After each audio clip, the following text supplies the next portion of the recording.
Well, tonight in the CBS 19 special report, some believe we could soon live in a society with no more cash or coins.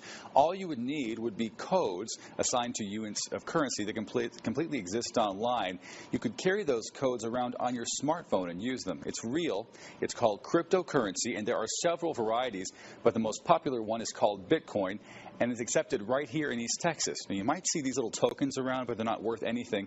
Independent companies have just manufactured these to give you something to hold on to while you try to grasp this new idea.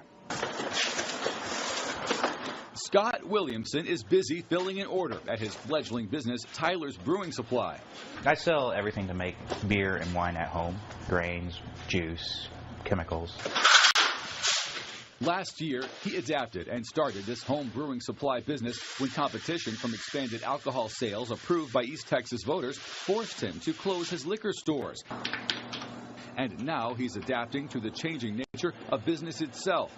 Williamson accepts credit cards and PayPal, but you'll find another option when you check out on his website, Bitcoin. I saw a need online. I had some buddies that are home brewers, and they said, hey, I have Bitcoin. I don't know what I'm going to spend it on. Why can't you make your website take Bitcoin? Williamson says as a business owner, the biggest advantage with Bitcoin is he doesn't have to pay the fees charged by credit card companies. Those can be as much as 3.5% to 5% per transaction. If you own the software to take a Bitcoin transaction, it's free to you, and it's less than 1% if you use a third party to handle it for you. Williamson uses one called BitPay. I could bank it as a Bitcoin and then gamble at whether the price is going to go up or down. And I don't. My processor will convert it to dollars at the end of the day. So what are Bitcoin's advantages for you as a consumer?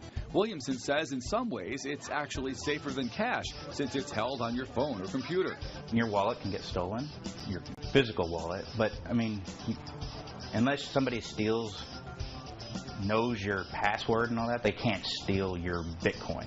And there's also complete anonymity, so if you're making a discreet purchase, your privacy is protected. But that can be a double-edged sword. I think some people won't accept it for the simple fact they think it's all drug dealers and people that deal with cash. I don't believe that's the case. There's many big retailers online that do take it. But some also say as more big retailers begin taking Bitcoin, the money they save on credit card transaction fees could be passed along to customers. And companies that big, that's millions or billions of dollars a year. So they're going to say, maybe we should look into this. And then once they do it and they can lower their prices a little bit because of that, then that's going to make it more consumer friendly. Tom Mitsoff of the Tyler Morning Telegraph recently co-authored this book, Bitcoin Decoded, to help people wrap their minds around this foreign concept. There is no cash. You can't count it out and hand it to somebody. A Japanese software developer created the peer-to-peer electronic currency system in 2008. Its popularity grew around the world, reaching the U.S. in 2011.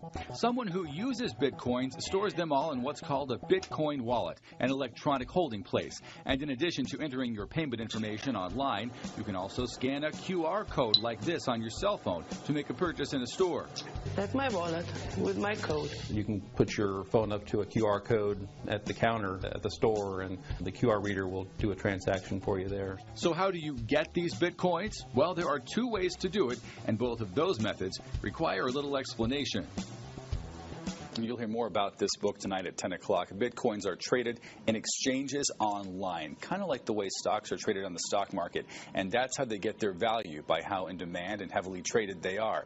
Today, one Bitcoin is valued at about $459.16 we saw earlier. And tonight at 10, we'll show you how you can go about getting a Bitcoin if you're interested in getting into the game, maybe using it to buy something, giving it to your friends. It's a fascinating whole new world of currency, and there's a lot to talk about. Some more tonight at 10. Yeah, everything is, though, becoming online and electronic. Digital right. currency. It's been so nice and cool out there, but the warm weather is heading back our way. Back over to John in the Weather Center for the overnight.